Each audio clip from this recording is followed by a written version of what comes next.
우리 성도들 찬양 대단히 감사합니다. 여전히 목소리는 불편하죠.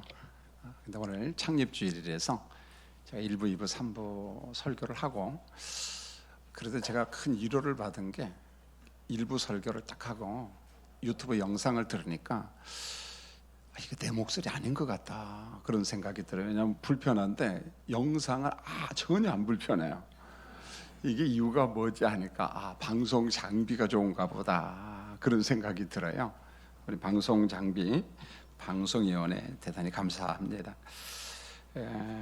우리 지금 4부, 3부 예배는 이제 오후 예배는 드리지 않습니다. 4부하고 영화부실도 같이 예배 드리는데 영화부실 모니터 한번 볼 수 있으면은 자, 저 애들이 제 설교를 듣고 있습니다. 보면은요. 감사하죠. 됐습니다. 오늘은 2023년도 우리 교회 창립주일인데 1968년도 9월 8일 날 설립이 됐어요. 황금만 전도사님이 세우시고 오늘까지 왔습니다. 지난 3년 동안은 목회자의 마음이 좀 힘들었던 것 같아요. 이 코로나라고 하는 전염병 때문에.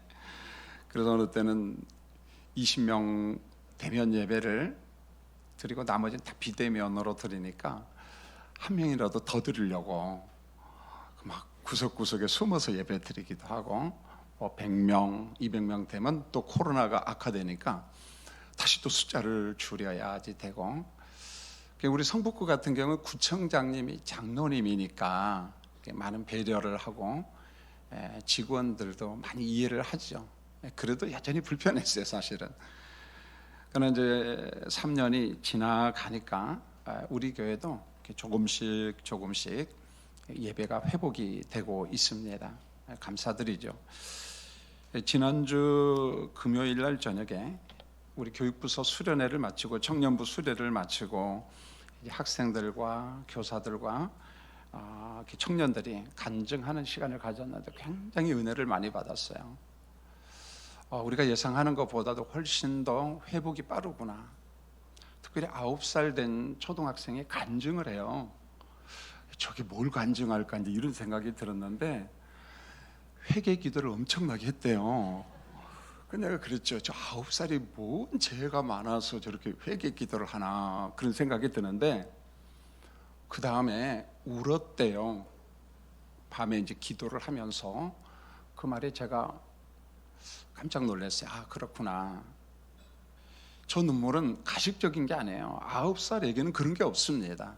성령께서 울게 하시니까 울었고 그 속에서 회개케 하라고 하니까 그 나름대로 회개를 한 거거든요. 일종의 큰 회심이잖아요. 저와 같은 목회자들은 기독교 역사를 참 공부를 많이 합니다. 세계 역사, 한국교회 역사를. 그래야지 교회를 정확하게 아니까. 그런데 유럽의 그 모라비안파의 진젠돌포라고 하는 유명한 경건주의자가 있어요. 그분의 글 가운데 보면은 내가 7살에 회심했다 그런 글이 나와요.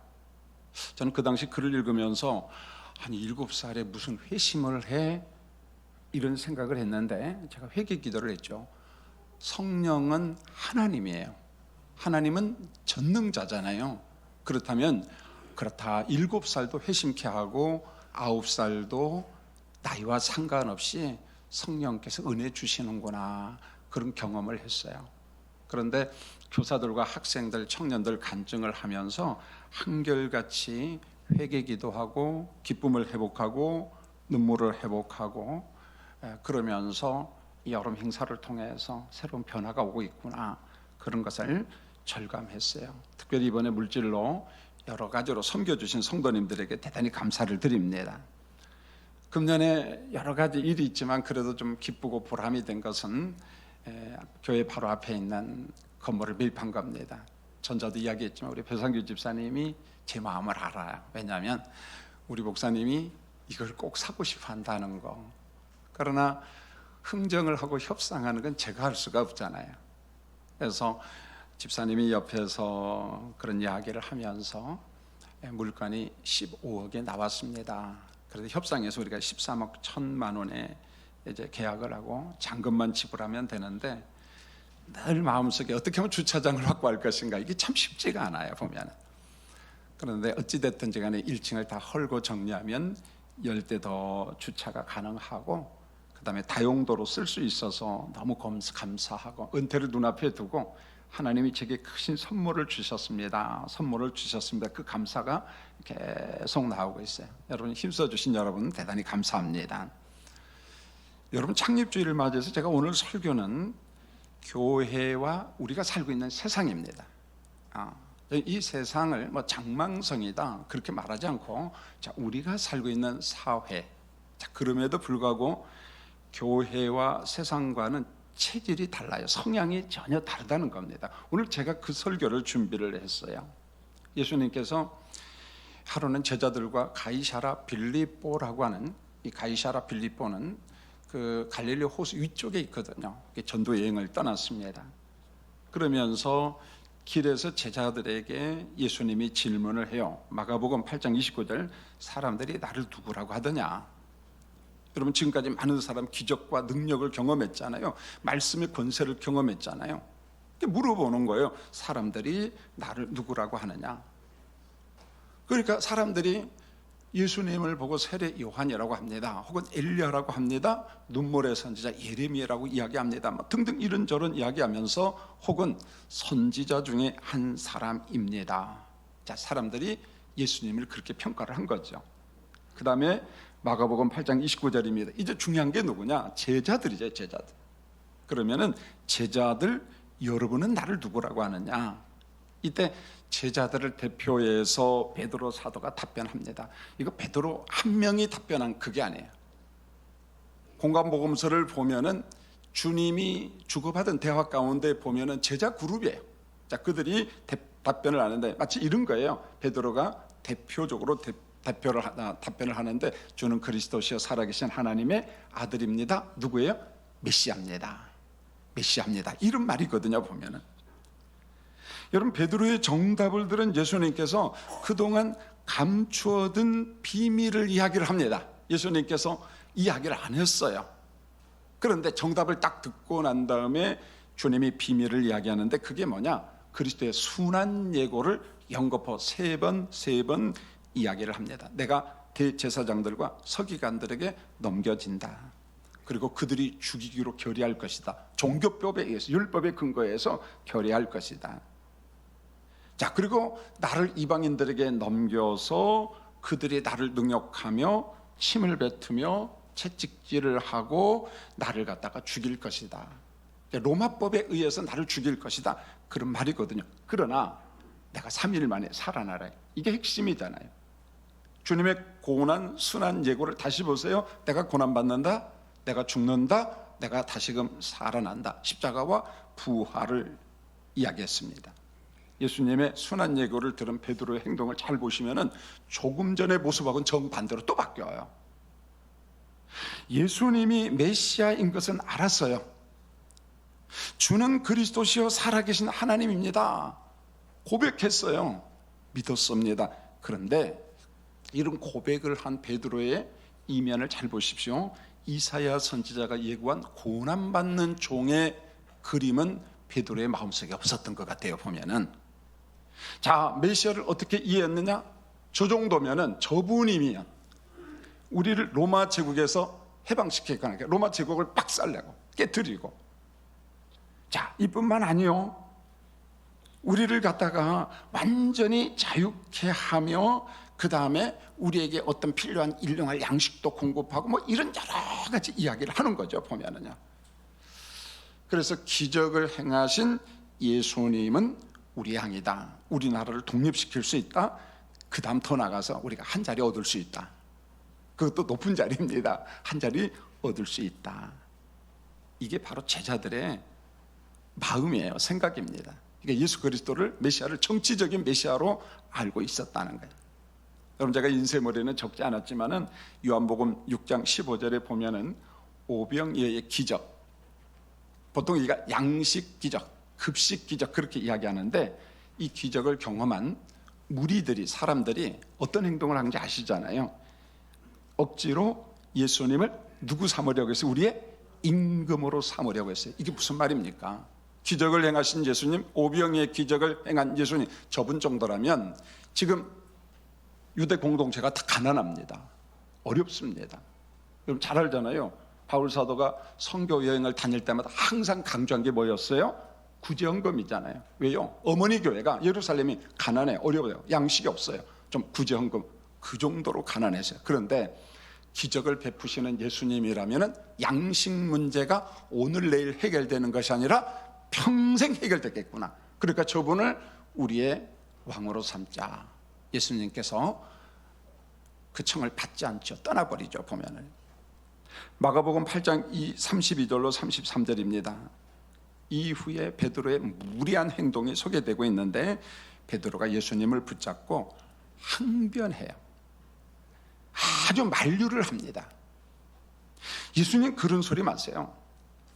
예수님 죽는다고요? 절대 죽지 않습니다. 그렇죠. 기적을 행하시는 예수님 보니까 죽음 그건 아무것도 아닌 거야. 예수님 그런 소리 마세요. 절대 죽지 않습니다.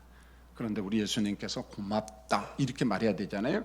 천만의 말씀이에요. 즉각적으로 책명합니다. 하나님의 일은 생각하지 않고 사람의 일만 생각한다. 사탄아 어디로 물러가라? 내 뒤로 물러가라. 하나님의 일을 해방하지 말라. 무슨 말일까요? 사탄아 내 뒤로 물러가라. 베드로가 사탄입니까? 천만의 말씀이에요. 예수가 나의 구주라고 고백한 사람입니다. 그런데 왜 베드로를 향하여 사탄아 내 뒤로 물러가라고 했을까요? 예수님이 말씀하잖아요. 하나님의 일을 생각하지 않고 누구의 일만? 사람의 일, 너의 일만 생각하는구나. 사탄아 내 뒤로 멀리 가라, 멀리 가라 그렇게 말하지 않고 나보다 앞장서면 안 된다는 거예요. 내 뒤에 따라오라는 거예요. 나를 보고 나를 따르라. 여러분 그런 말입니다. 제자들은 하나님의 뜻을 구했습니다. 그런데 현장 속에서는 하나님이 걸어가시는 그 길, 말씀이 요구한 그 길을 걸어간 게 아니었던 것 같아요. 내 방식대로, 자기 방식대로 믿었어요. 자기 방식대로 길을 갔습니다. 여러분 성경적인 신앙이 뭘까요? 한번 점검해 보세요. 성경적인 신앙이라는 건 정확한 길이 있어요. 도가 있다는 거예요. 말씀의 길을 말씀에 붙잡혀서. 그래서 예수님을 따라간 제자들 보세요. 예수님께서 어부들을 불렀습니다. 그때 뭐라고 부른 줄 아세요? 예수님 말 나를 따르라 그랬어요. 나를 따르라. 그게 제자도예요. 그게 제자가 걸어가야 될 길이라는 거예요. 다른 사람이 아니에요. 다른 논리가 아니라는 거예요. 나를 따르라. 그 이야기를 바울 사도가 하잖아요. 서신서를 보낼 때마다 바울이 그래 나를 본받는 자가 되라. 무슨 말입니까? 나는 예수를 본받는다. 난 주님을 본받는다. 나를 본받는 자는 누구를 본받는다는 논리예요? 그리스도를 본받는 거다. 나를 본받으라. 나를 따르라. 이게 제자도라는 거예요. 우리가 걸어가야 될 길이라는 겁니다. 자, 예수님의 순한 예고를 들은 제자들의 행동을 잘 보세요. 그저 완전히 변화되다. 천만의 말씀이에요. 그런 모습 없어요. 우리 중에 누가 큰 자냐 자리 다툼합니다. 길거리에서. 예수님은 십자가에 죽겠다고 하는데 제자들은 기껏 한다는 게 자리 다툼이에요. 자리 다툼. 누가 높은 자리 찾을 것인가. 제자라고 하는 소명보다도 세상에서 더 높은 사람이 되고 싶은 마음이 그들 안에 가득 찼다는 거예요. 소명에 잡힌 것도 아니고 제자에 잡힌 것도 아니고 정작 제자들 마음속에는 어떻게 하면 저 높은 자리, 어떻게 하면 저 높은 자리에 앉을 것인가, 그런 겁니다. 보면 여러분 마가복음 9장 33절 50절에 보니까 제자들이 길에서 논쟁했다고 이야기했어요. 이거 하나로 끝난 게 아닙니다. 그 다음 보시면은요, 마가복음 10장 35절로 45절에 이번에는 예수님께서 사랑하잖아요. 보통 이들을 이너서클이라고 해요. 12명 중에 베드로, 야고보, 요한 세 사람이 유별리 사랑해요. 변화산 높은 곳에서 이들만 데려가요. 기도하러 갈 때도 어느 때는 이들만 데리고 갑니다. 모두 다 사랑했지만 이들에게 뭔가 주고 싶은 말이 있었다는 거예요. 보면은. 그런데 야고보와 요한이 어느 날 예수님한테 찾아갔습니다. 그런데 조용히 이야기한 것이 아니라 제자들이 다 들은 것 같아요. 그게 뭡니까? 주의 영광 중에 이 땅에 오실 때 하나는 우편에, 하나는 어디예요? 좌편에. 부탁합니다. 예수님. 청탁한 거죠, 보면. 이런 논리잖아요. 여러분, 조선시대의 관직 중에 가장 높은 자리가 정일품이에요. 세 사람이 정일품입니다. 영의정, 좌의정, 우의정. 직급이 똑같아요. 정일품입니다. 야고보와 요한이 요구한 것은 이거였어요. 예수님, 영광 중에 오실 때에 영의정 부탁합니다. 좌의정 부탁합니다. 우의정 부탁합니다. 그런데 이 말을 제자들이 들었어요. 분통을 터뜨립니다. 아마 베드로 같은 경우에 성질이 급하니까 야 임마 그러면서 뭐 그래서 너 죽을래? 뭐 이랬을 것 같아요. 성경에 없어. 유추 해석해 보세요. 베드로라면 얼마든지 그게 가능해. 야 이 사람아 이런 거예요. 이걸 보면은 은혜 받은 베드로, 예수가 나의 구주라고 고백한 베드로, 제자들의 영적 형편이 어떨까요? 제가 보니 별 수 없어요. 별다른 변화가 없어요. 차도가 없었다는 거예요. 여전히 그들 마음속에 야고보와 요한이 청탁한 그 자리, 그건 내 자리라는 거예요. 내가 앉아야 된다는 거예요. 그러니까 야고보와 요한을 보고 분통을 터뜨리잖아요. 이런 논리입니다. 조선시대 때 가장 그 높은 자리, 그 높은 자리를 요구한 것처럼 야고보와 요한도 여전히 그 마음, 주님을 따라 나선 제자임에도 불구하고 여전히 제자보다, 소명보다는 세상의 높은 자리, 사회에서 가장 높은 자리, 그 자리 앉고 싶은 마음에 제자들의 이 모습, 별 수 없잖아요. 보면 예수님께서 이제 교회의 체질을 말씀을 합니다. 체질, 성향을. 자, 교회와 사회와는 다른 점이 있다, 차이점이 있다는 거예요. 이방의 임금들 보세요. 왕들은 자기가 필요한 사람 높은 자리에 앉혀요. 자꾸 높은 자리에 앉힐 수 있습니다. 그러나 나를 따르는 자는, 교회는 세상 왕들이 가진 그러한 성향, 체질이 없다는 거예요. 없다는 겁니다. 너희 중에 크고자 하는 자가 있느냐? 옆에 있는 사람을 섬기라는 거예요. 너희 중에 으뜸이 되고자 하는 자가 있느냐? 모든 사람의 종이 되라는 거예요. 묘하죠? 이게 교회 공식이에요. 세상에 이런 공식 있나요? 으뜸이 되고자 하는 사람아 종 되라 그래요? 죄송합니다만 정신 나간 놈 소리 들어요. 너 직장 그만두라고 이야기합니다. 세상엔 그런 것 아니에요. 그러면서 인자가 온 것은 뭡니까? 섬김을 받으러 온 것이 아니라 자기 목숨을 대속물로 주려 합니다. 나는 십자가에 죽으러 왔다는 거예요. 여러분들의 영혼을 건지러 왔다는 거예요. 이게 예수님의 소명이에요. 삼위일체 하나님께서 그리스도를 이 땅에 보내시고 이 땅에 오신 성육신하신 예수님의 소명이 뭐냐? 소명적 관점에 보면은 섬기러 왔어요. 난 죽으러 왔다는 거예요. 난 종이라는 거예요. 그런데 이 말씀을 그대로 지킨 사람이 있는데 사도 바울입니다. 여러분, 제가 인쇄머리는 아마 적지 않았을 것 같은데요, 고린도전서 9장 19절, 여러분 우리가 스크린 보고 같이 한번 큰 소리를 읽어볼까요? 시작. 내가 모든 사람에게서 자유로우나 스스로 모든 사람에게 종이 된 것은 더 많은 사람을 얻고자 함이라. 내가 모든 사람에게 난 자유야, 복음의 자유야. 그런데 아니다, 나는 모든 사람의 종이 되었다, 섬기는 자가 되었다. 그게 끝입니까? 목적이 나오잖아요. 나는 더 많은 사람을 얻고자 함이라. 더 많은 사람에게 복음을 전하고 그의 영혼을 건지기 위해서 나는 종이 되었다, 난 섬기는 자가 되었다, 그게 내 소명이다, 이렇게 이야기합니다. 여러분, 교회가 추구하는 삶과 세상이 추구하는 삶이 다르다는 거잖아요. 여러분, 제가 이렇게 이야기하니까 그럼 목사님 우리 어떻게 살아란 말입니까? 직장생활도 그만두고 진급도 그만하고, 너 그런 말이 아니에요. 일반 은총 여격 속에 다 있잖아요. 여러분 직장에서 진급하지 말라는 말도 아니고 권위를 부정하는 것도 아니고 매일 산속에 들어가서 금식만 하라 그런 말도 아니에요. 여러분 제가 말미에 이 사람이 쓴 책 표지를 한번 이제 보여주려고 하는데요, 제가 최근에 우리 출판사 근무하는 우리 형제가 책을 지난주에 2권을 가져왔어요. 소명과 관련된 책을. 그래서 얇아서 하나를 선택해서 읽는데, 윌리엄 퍼킨슨이라고 하는 사람인데, 이분은 오래된 사람이 영국의 청교도 신학자고 목회자인데, 아마 제가 볼 때 그 책은 1602년에 쓴 것 같아요. 1602년에.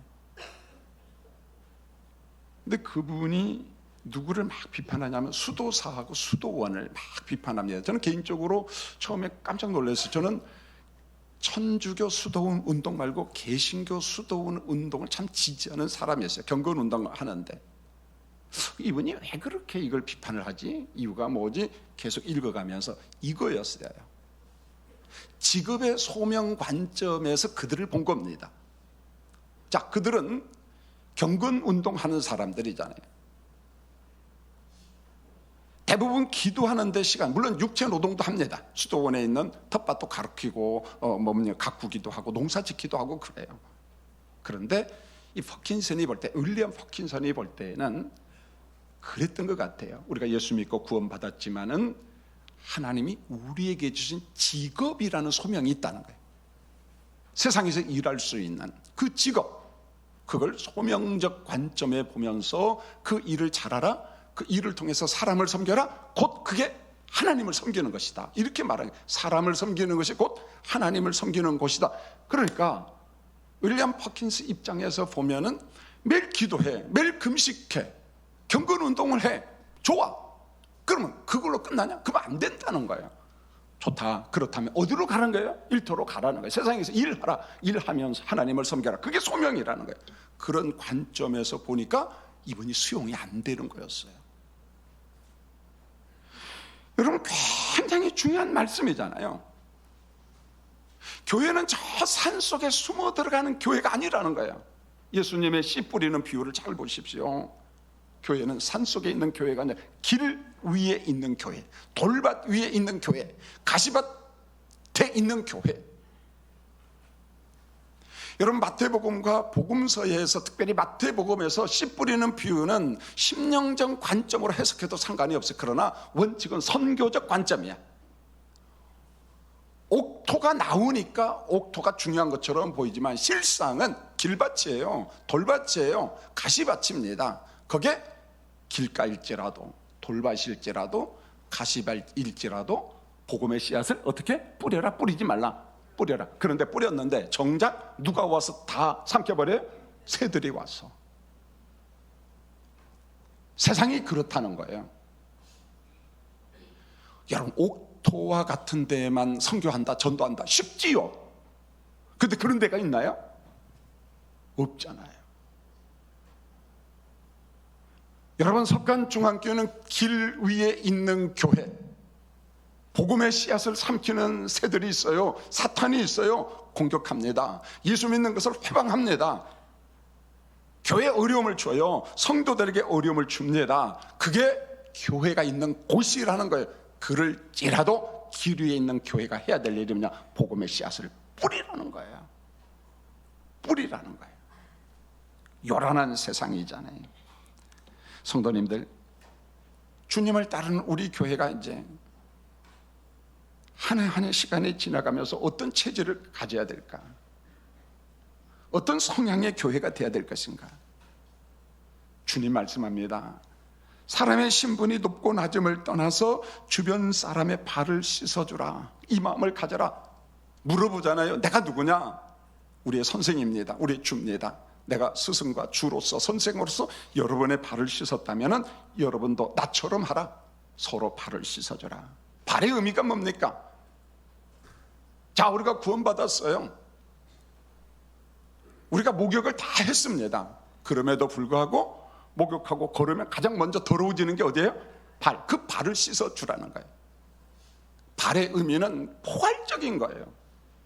믿는 자지만 내 옆에 어떤 사람은 상처받아 넘어진 사람, 고통당하는 사람, 찾아가서 그의 발을 씻어주고 그의 마음을 붙잡아주고 위로하고, 이게 바로 주님께서 요구하신 거예요. 여러분, 빌립보서 2장 7절에 그러잖아요. 예수님은 자기를 비워 종이 되셨다, 이렇게 말합니다. 하나님이신 그리스도께서 자기를 비우시고 이 땅에 오셨어요. 종이 되었어요. 죽어 주셨습니다. 이유는 뭡니까? 대속의 죽음을 통해서, 십자가를 통해서 문영혼, 사망과 저주받은 영혼, 그들을 내가 생명의 장소로 옮기겠다는, 사망에서 생명으로 옮기겠다는 거예요.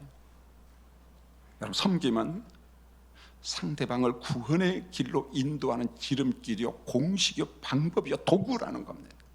섬김의 효력을 말씀한 곳이 있습니다. 제가 이 말씀을 읽고 이 책을 보면서 은혜를 참 많이 받고, 내가 한번 논리비학을 하면은 좋겠다, 이런 생각이 들었어요.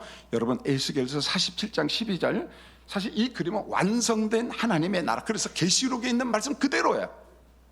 자, 한번 말씀을 큰 소리 한번 읽어볼까요? 시작. 성 좌우가에는 각종 먹을 가시나무가 자라서 그 잎이 시들지 아니하며 열매가 끊이지 아니하고 달마다 새 열매를 맺으리니 그 물이 성소를 통하여 나오리라. 그 열매는 먹을 만하고 그 잎사귀는 약재료가 되리라.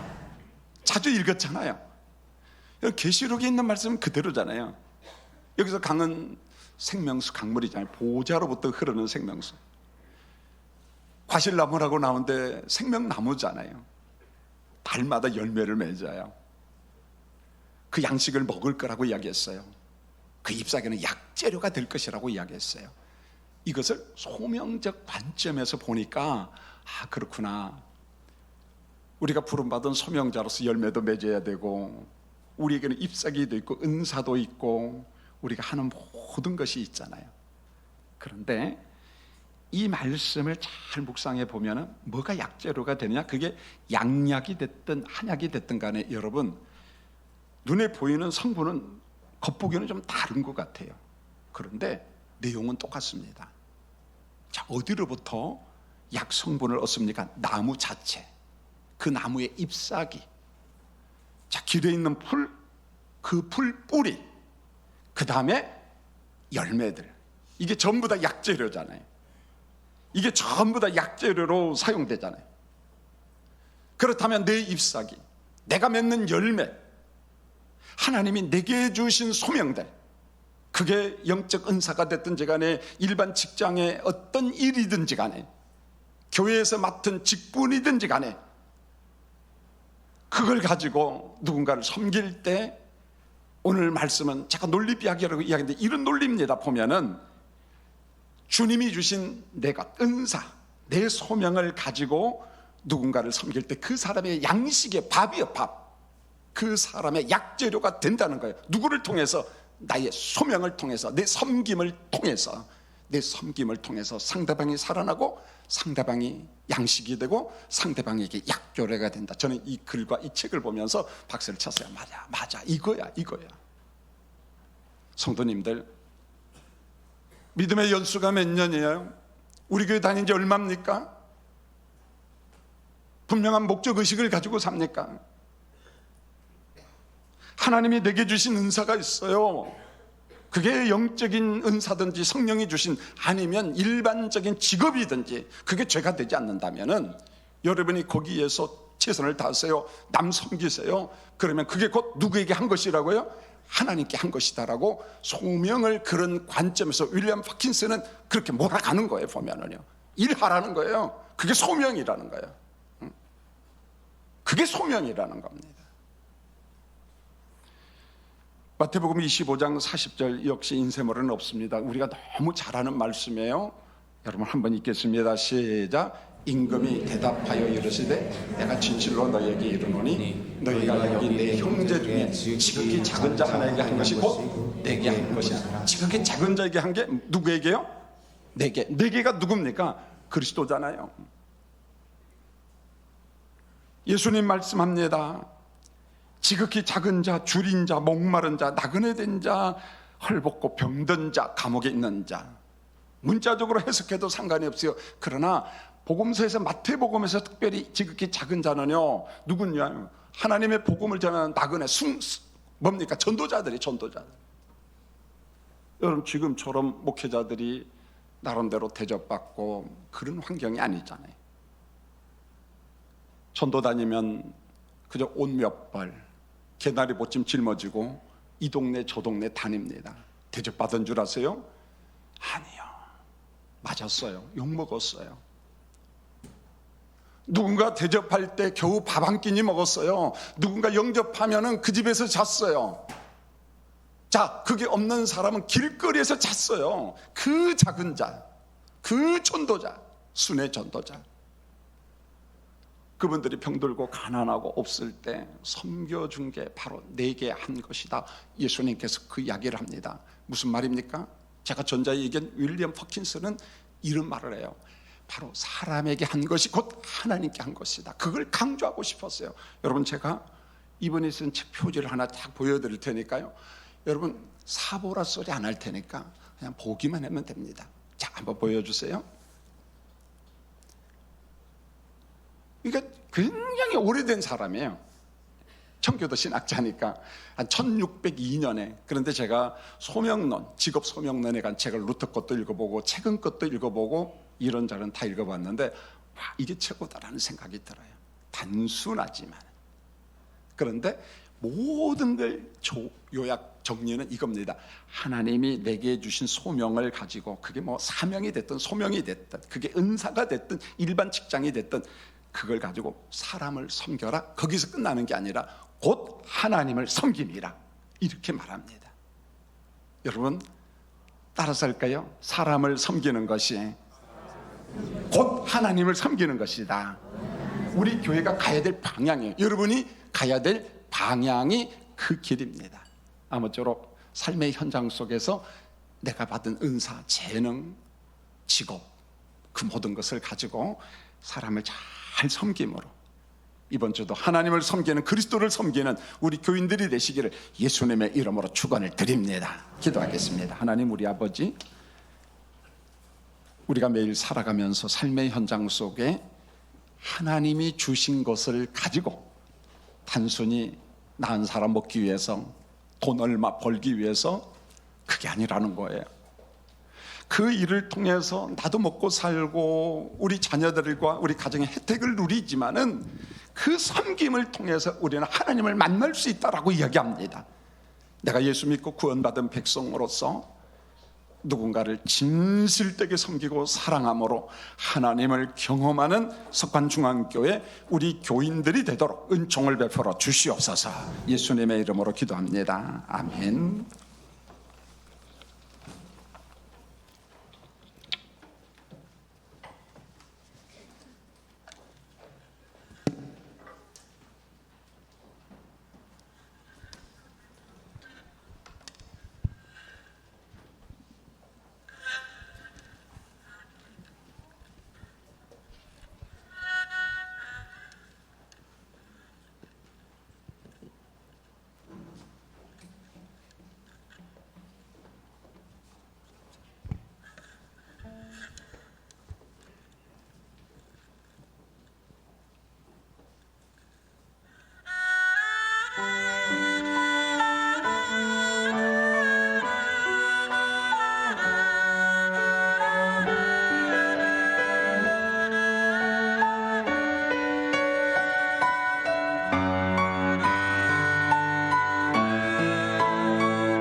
지극히 작은 자 죄인 중에 괴수 무익한 날 부르셔서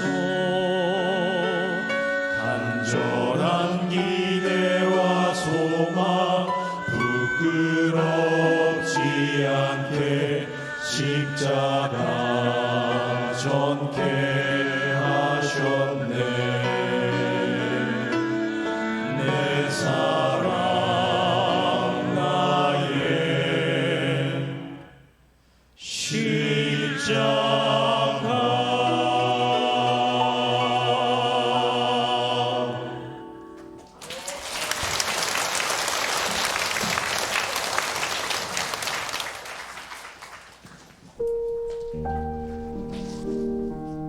석관중앙교회 교회 소식을 알려드리겠습니다. 모임 안내입니다. 각 직분자께서는 주보를 참조하시어 해당 모임에 참여해 주시기 바랍니다. 오늘 예배는 교회 창립 55주년 감사 예배입니다. 참여해 주신 모든 성도님들께 감사드립니다. 오늘은 가족 간의 친교를 위해 사부와 오후 예배를 드리지 않으며 나가실 때 준비된 선물을 받아가시기 바랍니다. 9월 8일 금요기도의 시간에는 무슬림 바로 알기라는 주제로 안경민 목사님께서 말씀 전해주시겠습니다. 다음 주 9월 10일 3부 예배 시간에 담임 목사님 원로 목사 추대 공동의회로 모입니다. 경기노회 성실교회 김영복 목사님께서 인도하십니다. 총회 헌법상 위임 목사는 그 담임한 교회를 만 70세까지 심우할 수 있습니다. 원로 목사는 동일한 교회에서 20년 이상 심우한 위임 목사에게 주는 명예직입니다. 김기선 목사님은 1990년 1월에서 1993년 12월까지 부교역자로 1994년 1월에서 2023년 9월 현재까지 담임 목사로 합하여 34년간 심우해 오셨습니다. 은퇴 예정일은 2024년 4월 말입니다. 세례 입교인께서는 원로 목사 추대 공동의회에 참석해 주시기 바랍니다. 후반기 대신방 일정은 주보를 참조해 주시기 바랍니다. 제3기 교리반 모집 안내입니다. 대상은 5에서 7 여전도 회의고 모집 기간은 9월 10일까지입니다. 수업 시작일은 9월 17일 주일 오후 2시입니다. 11월 5일 전체 출석 주의를 위하여 작정 카드를 제출해 주시기 바랍니다. 교회 건물 매입 목적 헌금과 구자 헌금 내역은 주보를 참조해 주시기 바랍니다. 이번 주 금요기도의 찬양은 권사회 연합입니다.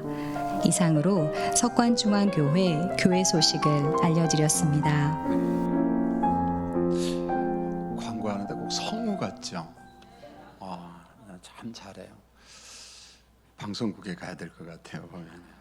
오늘 창립주일 1부, 2부, 3부 예배 드렸는데 우리 교육자들한테 제가 숫자를 보고 봤는데 934명 하나님 앞에 예배를 드렸는데 이것만 봐도 조금씩 회복이 시작이 됐구나 그런 생각이 들어요.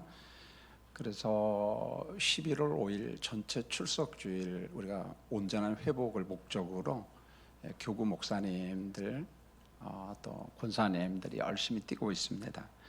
그래서 전체 출석주일 작정 카드, 교회 제출용, 그다음에 본인이 가지고 기도할 거 구분해서 오늘 예배 마치고 갈 때 저 뒤에 뒤에 보면은 흰 바구니가 있어요. 거기도 좀 제출을 해주시고 그렇지 못한 사람 다음 주까지. 그래서 이건 우리 목회자들하고 장로님들은 아예 일부 예배 때 가지고 왔어요. 제가 늘 이야기하잖아요. 강단에서 말하기 전에 당신이 먼저 본을 보여라. 제가 먼저 본을 보여려고 합니다. 전 칸만 더 많으면 더 쓰려고 했는데 6칸밖에 없어서 6명만 적었어요, 여러분요. 그러니까 여러분들 최소한 더 누구는 본 받고 따라와야 돼요? 저만큼은 해야 돼. 할렐루야. 부담스럽죠? 해주시면 얼마든지 할 수 있습니다. 특별히 부탁드리기 위해서는 코로나 환경 때문에 교회 나오지 못하는 우리 구역 식구들 이름 올리고 기도하세요. 자꾸 외부 사람만 오시라고 하는데 그러지 마시고, 괜히 우유 배달하는 아줌마한테 막 그냥 나 우유 끊을 거야 안 나오면, 그런 소리 하지 마시고 그냥 그 장기 결석자들 적으면 되겠습니다.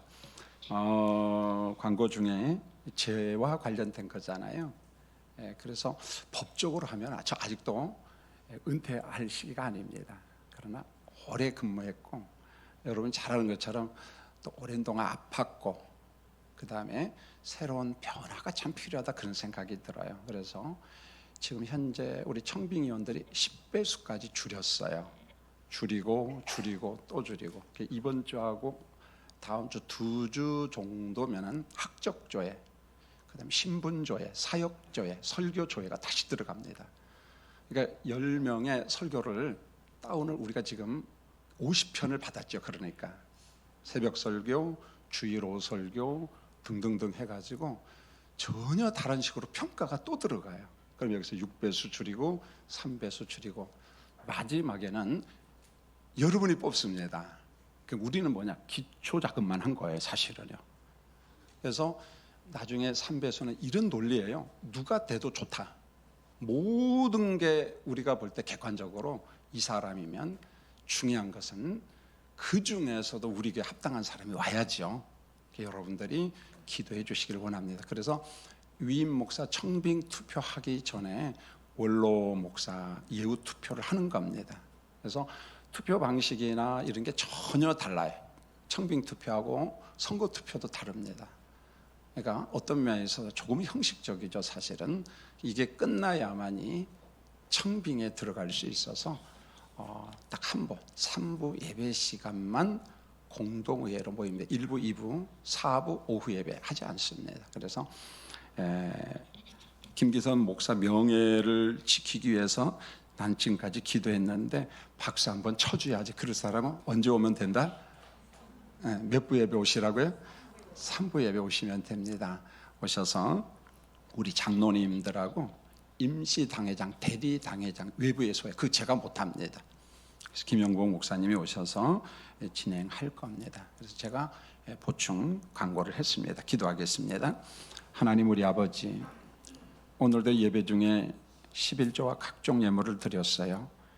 우리 하나님 흠양하시고 하나님의 나라 선교를 잘 감당할 수 있도록 은혜 내려 주시옵소서. 우리 전창호 장로님 지금 생각해 보건데 필리핀에 선교사를 파송하고 센터와 건물을 건축할 때 건축위원장이 돼서 내진 설계를 하고 온갖 수고를 다 했습니다. 그만큼 충성한 장로님이십니다. 그의 가정을 축복하시고 복되게 해 주시옵소서. 오늘도 귀한 찬양을 하는 성가대 너무 은혜롭습니다. 중창팀 너무 감사합니다. 매일 찬미의 제사를 올리는 찬양대가 되게 도와 주시옵소서. 오늘도 병들고 아픈 몸을 가지고 주님 앞에 나온 자가 있어요. 특별히 암과 싸우는 자들, 외롭고 고독하고 힘들잖아요. 우리의 손에 만져 주시옵소서. 지난 2월달 은퇴를 선포하면서 지금까지 왔습니다. 내년 4월 은퇴를 앞두고 우리가 법적인 절차를 밟으려고 합니다. 은혜 가운데 원로 목사 추대권도 잘 해결되고 그 다음에 본격적으로 청빙 목사 문제를 해결해 갈 수 있도록 전 교회 위에 은총을 베풀어 주시옵소서. 예수님의 이름으로 기도합니다. 아멘.